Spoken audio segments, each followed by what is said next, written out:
Hola, les presentamos el caso de Sonia en Psicología Clínica del Politécnico Gran Colombiano.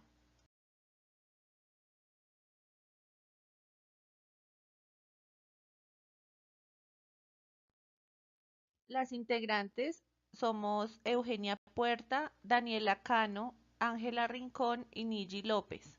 Nuestra profe María Isabel Gaitán Camelo.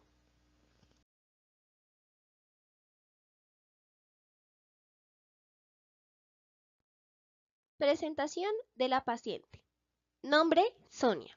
Edad de 30 a 40 años. Sexo, femenino. Estado civil, separada. Hijos, 2 varones. Acompañada de David, su expareja. Presentación del caso. La paciente se siente culpable porque su hijo de 18 años consume marihuana y no demuestra afecto por ella. Se siente confundida y considera que por sus decisiones en el pasado, ahora está pasando por esta desafortunada situación.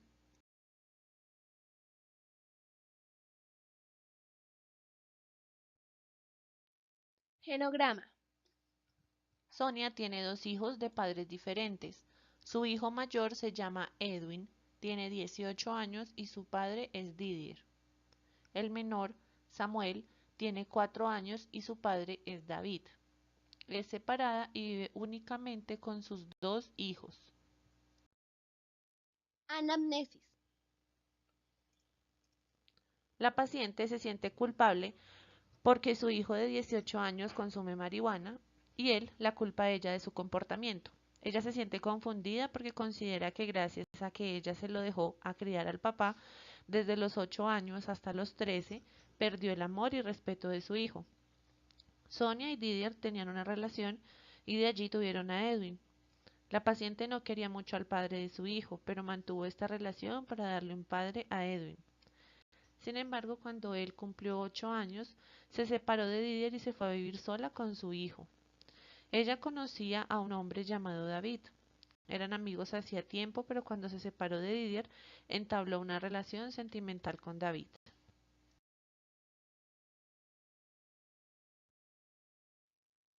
Cuando Didier, su expareja, se dio cuenta, le empezó a decir a Edwin que la mamá era una cualquiera y lo puso en indisposición hacia ella totalmente. Tanto así que la paciente acudió en ese tiempo a una entidad donde una psicóloga le mencionó dejar al niño con su papá, puesto que se encontraba en mala disposición hacia ella. Sonia hizo caso a la opinión de la psicóloga y se lo entregó al papá para que él lo siguiera criando.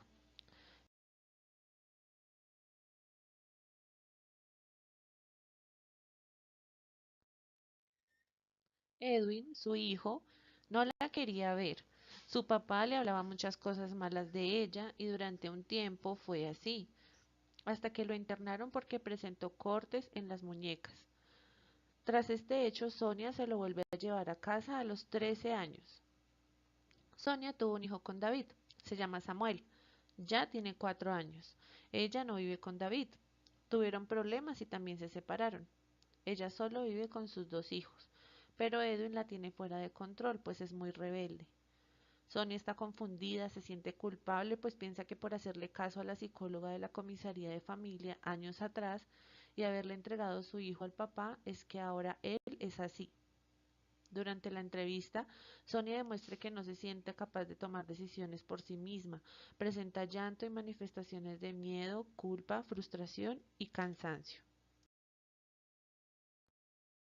Aspectos del examen mental. Descripción general. Sexo femenino, edad aparente a la cronológica, marcha normal, alta estatura, de tez trigueña, ojos oscuros, viene vestida con mucha ropa, abrigo, bufanda, bolso grande, luce como una mujer de oficina, viene acompañada de un hombre quien fue su pareja. Conciencia. Actitud de preocupación y melancolía. Orientación. Orientación de acuerdo a tiempo, espacio y persona. Atención. Alerta. sueño, euproséxico, afecto, expresa preocupación, pena y culpabilidad. Las manifestaciones afectivas coinciden con la situación vivida. Llora persistentemente. pensamiento, Pensamientos suicidas. Discurso entendible, pero se atribuye la culpa de las dificultades de los demás. Pensamientos negativos. Ausencia de fenómenos psicóticos. lenguaje, Presenta un discurso coherente a pesar de que presenta taquilalia, pues no completa una oración antes de pasar a la otra. percepción, Sin alteraciones en la sensopercepción.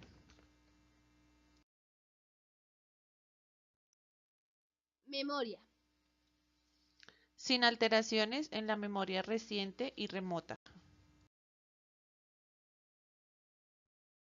inteligencia, Funciones cognitivas superiores normales.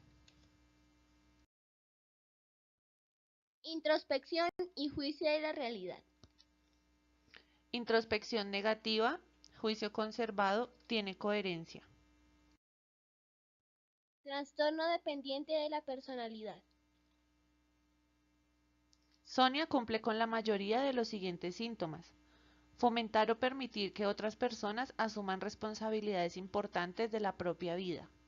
Subordinación de las propias necesidades a las de aquellos de los que se depende y sumisión excesiva a sus deseos. Resistencia a hacer peticiones, incluso razonables, a las personas de las que se depende. Sentimientos de incomodidad y abandono al estar solo, a causa de un temor exagerado a ser incapaz de cuidar de sí mismo. Preocupación de ser abandonado a su propia suerte. Escasa capacidad para tomar decisiones cotidianas sin un apoyo, consejo y reaseguramiento excesivo por parte de los demás. Como problemática secundaria podríamos ubicar un episodio depresivo leve sin síndrome somático. Para referirnos a este trastorno debe cumplir con ciertos criterios generales, como humor depresivo hasta un grado claramente anormal para el individuo, presente la mayor parte del día y casi cada día, apenas influida por las circunstancias externas y persistentes durante al menos 2 semanas. Pérdida de confianza o disminución de la autoestima. Sentimientos no razonables de autorreproche o de culpa excesiva e inapropiada. Pensamientos recurrentes de muerte o suicidio o cualquier conducta suicida. Quejas o pruebas de disminución en la capacidad de pensar o concentrarse, tales como indecisión o vacilación.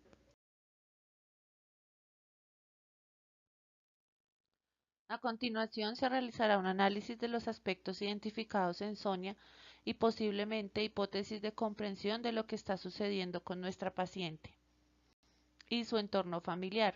La teoría del modelo cognitivo demanda que las experiencias tempranas suministran las bases para la edificación de esquemas como modelos que guían la visión sobre uno mismo, el mundo y el futuro.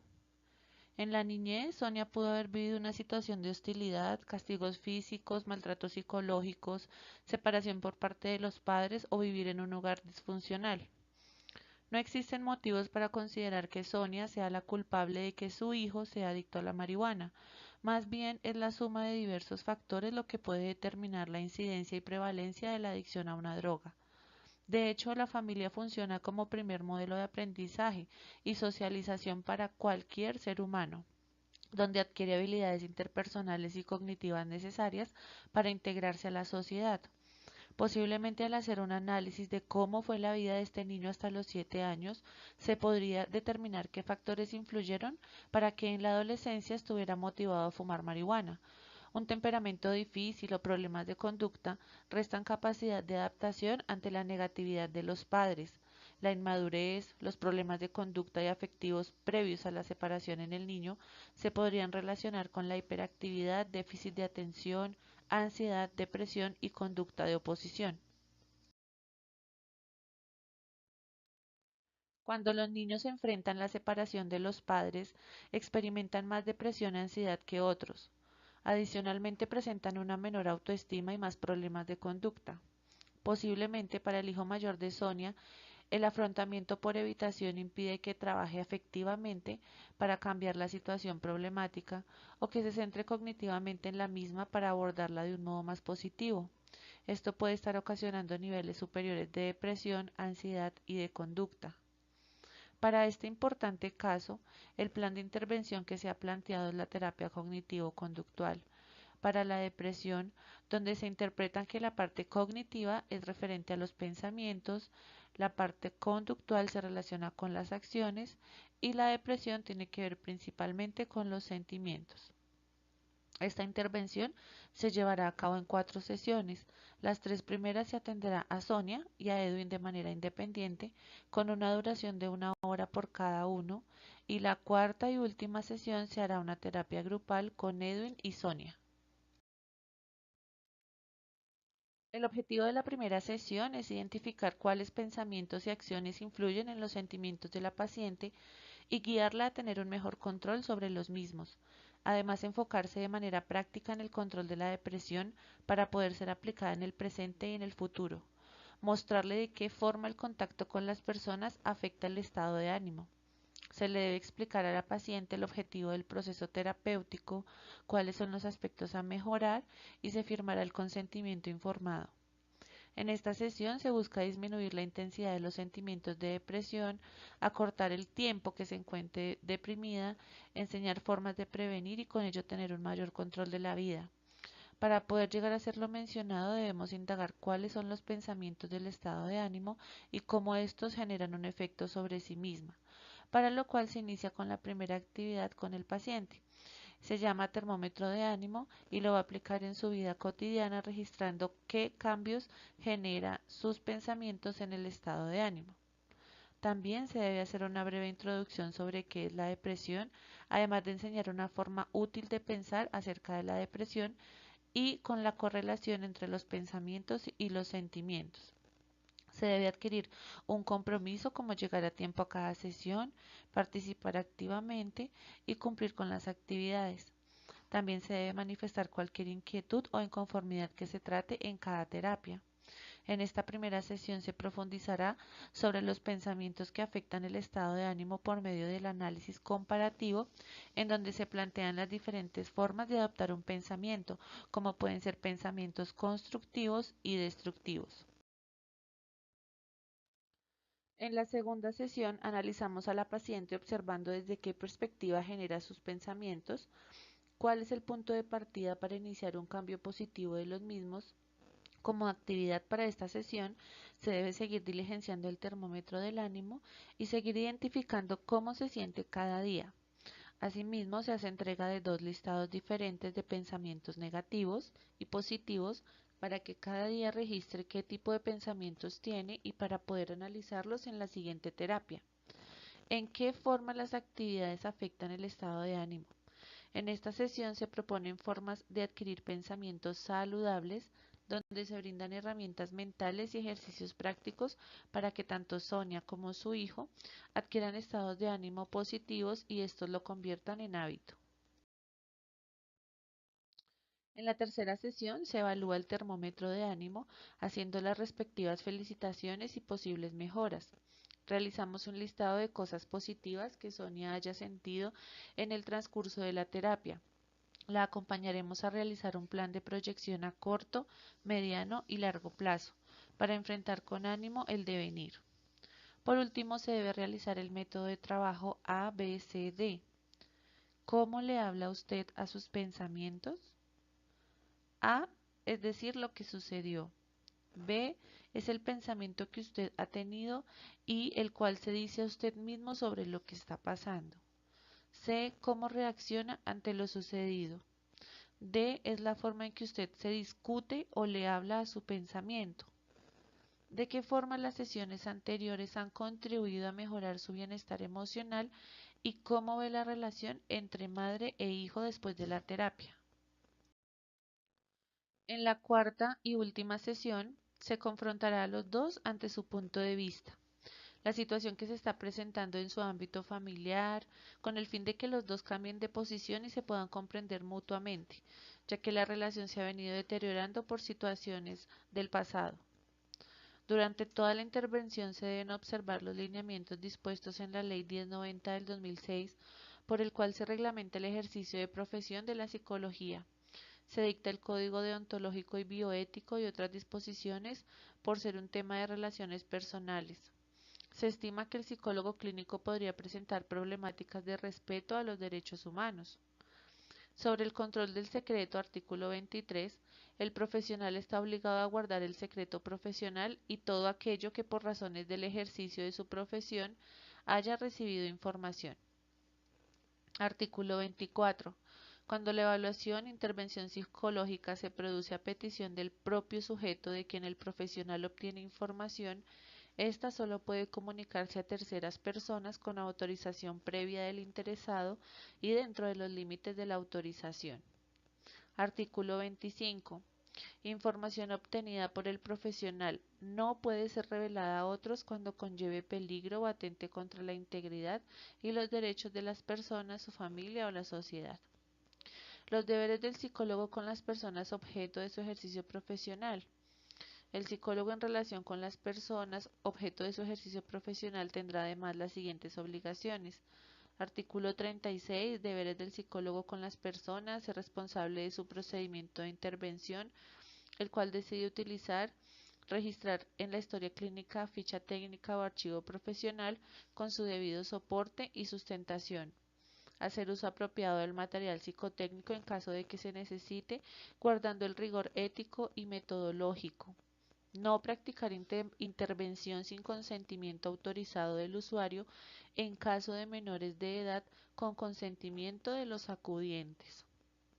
Por último, comunicar al usuario las intervenciones que practique con el debido sustento, los riesgos que afectan, favorables y adversos que pueden ocurrir con evolución, tiempo y alcance.